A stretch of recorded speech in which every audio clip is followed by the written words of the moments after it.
خيرنا كمان مدرب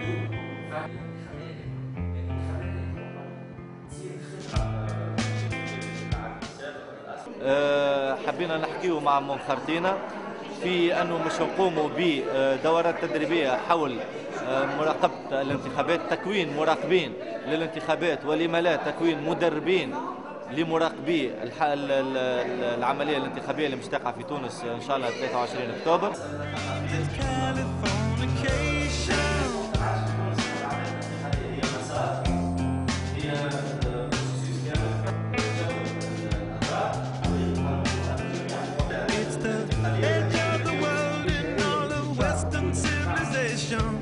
The sun may rise in the east, at least it's settled in a fun location. It's understood that Hollywood sells Californication.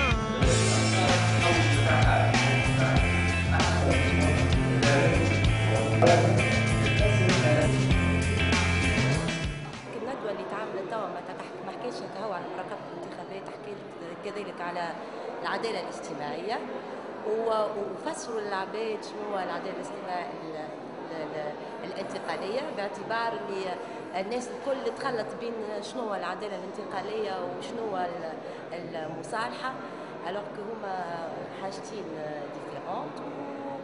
والله هذه معناها مبادرة باهية من الليج، وإن شاء الله تواصل في المبادرات كما هذايا.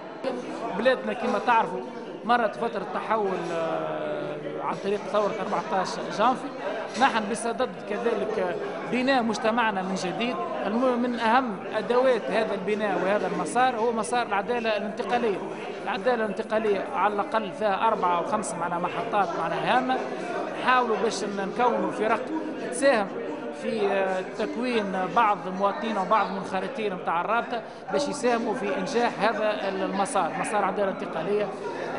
يتعين علينا تكوين لجان كشف عن الحقيقة، يتعين علينا تكوين لجان لتعويض الضحايا والاستماع عليهم، يتعين كذلك تكوين لجان تعنى بمسائل متعلقة بالتعويض وبالمحاسبة، وكذلك وفي الأخير مسألة المصالحة اللي باش تكون المرحلة الأخيرة.